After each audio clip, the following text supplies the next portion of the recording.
భగవద్బంధువులందరకు హృదయపూర్వక నమస్కారాలు. ఓం శ్రీ గణేశాయ నమః. ఓం శ్రీకృష్ణ శరణం మమ.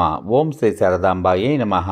శ్రీమద్ భాగవతం శ్రీకృష్ణ లీలామృతం ఉత్తరార్థం దశమస్కంధం అధ్యాయం 37లో 2వ భాగంలో సుభద్రాపహరణం, జనక సుతదేవుల సదనాలకు శ్రీకృష్ణుడు ఏకకాలంలో వెళ్ళుట కథలలోని 2వ భాగాన్ని, చివరి భాగాన్ని ఇప్పుడు విందాం. అతిథులందరూ సంతుష్ట చిత్తులైన తరువాత ఆ రాజశేఖరుడు శ్రీకృష్ణ చరణారవిందాలను తన ఒడిలో పెట్టుకుని నెమ్మదిగా ఒత్తుతూ ఆనందంగా మధురంగా శ్రీకృష్ణ దేవుని సంస్తుతించసాగాడు. వాసుదేవ, సర్వప్రాణులకు ఆత్మస్వరూపుడవై సాక్షివై నువ్వు స్వప్రకాశ స్వరూపుడవై ఉన్నావు. నిరంతరం మేము నీ పద పద్మాలని చింతిస్తూ ఉన్నాము.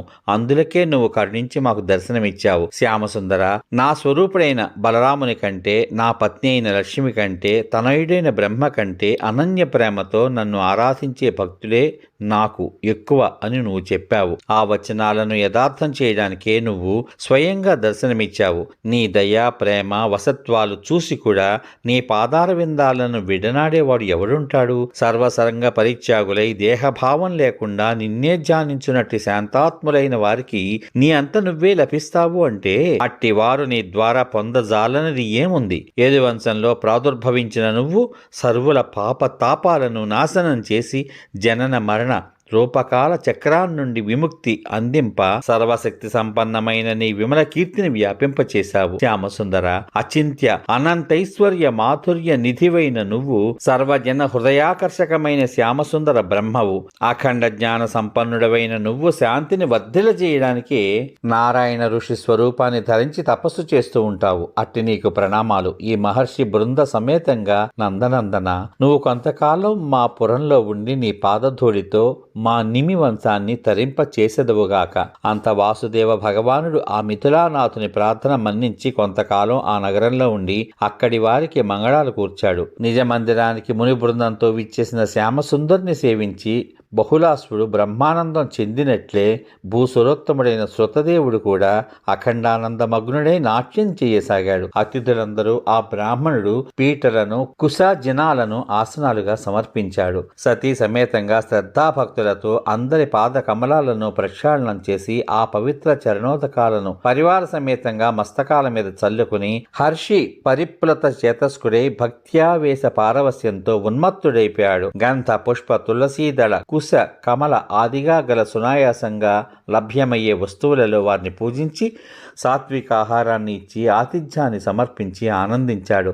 తత్సమయంలో చకితుడైన శృతదేవుడు మనసా అనుకుంటున్నాడు, సంసార ఘోరాంధకార కూపంలో పడి తాపత్రయ పీడితునవుతున్న అభాగ్యుడనైన నేనేమిటి? అఖిలాండ కోటి బ్రహ్మాండ నాయకుడైన శ్రీకృష్ణ భగవానుడు తత్సములైన ఈ మహర్షి శ్రేష్ఠుడు ఎక్కడా? సర్వతీర్థాలను కూడా పావనం చేయగల పాదకమలాలు కల వీరందరూ ఏకకాలంలో నా సదనంలో సమావేశం కావడం ఏమిటి? అంతా నాకు అత్యాశ్చర్యకరంగా కానవస్తున్నది. అందరూ భుజించారు. వారు విశ్రాంతంగా కూర్చున్న వేళలో దారాపుత్ర బంధు బాంధవ సమేతుడై ఆ మహాత్ములను సేవిస్తూ వాసుదేవదేవుని దర్శిస్తూ, జగన్నాథ, వ్యక్త ప్రకృతి కన్నను నువ్వు పరమైన పురుషోత్తముడవు. చరాచర జగత్తును సృజించి నువ్వు ఆత్మరూపంలో సర్వంలోనూ ప్రవేశించి లీనమై ఉంటావు. నిద్రించేవాడు కలలో అవిద్యావశమైన మనస్సులో స్వప్న జగత్తును సృజించుకుని తాను అందు ప్రవేశించి అగణిత రూపంలో అసంఖ్యాక కర్మలు ఆచరిస్తూ ఉంటాడు. అట్లే నువ్వు కూడా స్వమాయ ద్వారా ఈ జగత్ సర్వాన్ని సృష్టించి అందు ప్రవేశించి అగణిత రూపాల్లో తేజరిల్లుతూ ఉంటావు. నీ లీలామృత గాథలను ఆలకించేవారు, పఠించేవారు, నీ సగుణ మూర్తులను అర్చిస్తూ ధ్యానించేవారు, నీ సగుణ నిర్గుణ స్వరూపాలపై చర్చలు కొనసాగించే వారి పావన చిత్తాలలో నువ్వు భాసిల్లుతూ ఉంటావు. లౌకిక వైదిక కర్మలకు దూరులై బహిర్ముఖులైన వారికి నువ్వు కానరాకపోయినా వారికి కూడా అత్యంత సన్నిహితంగానే ఉంటావు. ఆత్మస్వరూపంలో ఆత్మతత్వవేత్తల యందును దేహాత్మవాదుల యందు మృత్యురూపంలోనూ ఉండేది నువ్వే. మహత్తత్వాది కార్య ద్రవ్యాలకును వాటికి హేతుభూతమైన ప్రకృతికి కూడా శాసకుడవు నువ్వే. మహామాయ నీపై గాని నీ దృష్టిపై కాని తెరను వేయజాలరు. అంటే మాయా ప్రభావం నీపై పని చేయదు అని భావం. మాయాతీతుడవై ఉండే నువ్వు మాత్రం యావత్ విశ్వాసాన్ని మాయామోహితం చేస్తూ ఉంటావు. పరమాత్మ, నీ చరణారవిందాలకు ఇవే నా ప్రణామాలు. స్వప్రకాశ స్వరూప, నీ శాసనానుసారం మేము నిన్ను సేవిస్తాం. నీ దర్శన భాగ్యంలో జీవుల సర్వక్లేశాలు నాశనమైపోతాయి అని వేడగా శరణాగత వత్సలుడైన వాసుదేవుడు చిరునవ్వులు వెదజల్లుతూ విశుద్ధాంతరంగుడైన శృతదేవుని చేతిని తన చేత్తో పట్టుకుని, శృతదేవ, నిన్ను అనుగ్రహించడానికే మహనీయులైన ఈ ఋషి సత్తములు దయార్ద్ర చిత్తులై ఇక్కడికి విజయం చేశారు. వీరందరూ తమ చరణ ధూళితో సరువులను పవిత్రం చేయడానికే నాతో పరిభ్రమిస్తూ ఉంటారు. దర్శన, స్పర్శన, అర్చనాదుల ద్వారా చిరకాలానికి కానీ తీర్థక్షేత్ర దేవతాదులు పవిత్రం చెయ్యరు. కానీ సందర్శన మాత్రం చేతనే సజ్జనులు పవిత్రులను చేస్తారు. పైగా వీరి దృక్ప్రసార మాత్రం చేతనే వాటికి పవిత్రీకరణ లభించింది కూడా. ఈ విషయాలను సావధానంగా గ్రహించు. భూసురోత్తములు సర్వులలోనూ శ్రేష్ఠులు. విశేషించి ఉపాసన, విద్యా తపస్సంతుష్ట చిత్తులై నా యందు అనన్య భక్తి కల వారి విషయం వేరే చెప్పాలా? నా స్వరూపం కూడా నాకు భూసుర శ్రేష్ఠుల కంటే మహత్తరమైంది కాదు. కారణం, నేను సర్వదేవమయుడను. విప్రులు కూడా సర్వదేవమయులే. భ్రమవశులై అజ్ఞానులై దుర్బుద్ధులైన వారు భూసురోత్తములకు నాకు గల అవినాభావ సంబంధాన్ని గుర్తించలేక, వారు నా ఆత్మస్వరూపులని తెలుసుకోజాలక వారిని తిరస్కరించి విగ్రహారాధన మాత్రమే చేస్తూ ఉంటారు.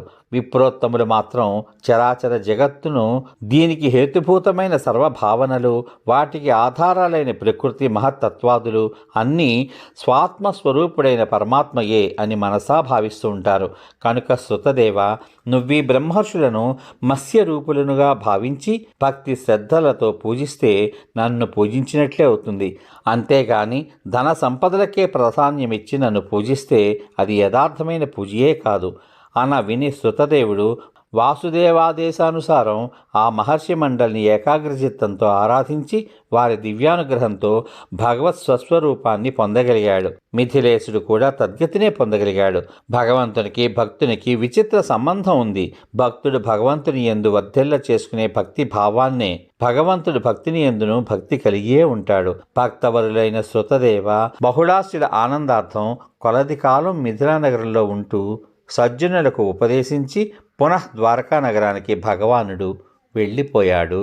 సశేషం. ఇంతవరకు మీరు శ్రీమద్ భాగవతం శ్రీకృష్ణ లీలామృతం ఉత్తరార్థం దశమస్కంధం అధ్యాయం 37లో 2వ భాగంలో సుభద్రాపహరణం, జనక శృతదేవుల సదనాలకు శ్రీకృష్ణుడు ఏకకాలంలోనే వెళ్ళుట అనే కథలలోని 2వ భాగాన్ని, చివరి భాగాన్ని విన్నారు. రేపటి భాగంలో శ్రీమద్ భాగవతం శ్రీకృష్ణ లీలామృతం ఉత్తరార్థం దశమస్కంధం అధ్యాయం 38 మొదటి భాగంలో శృతి గీతలు కథలలోని మొదటి భాగాన్ని వింటారు.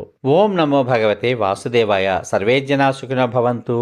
ఓం శ్రీకృష్ణ పరబ్రహ్మణే నమః. శుభమస్తు. స్వస్తి.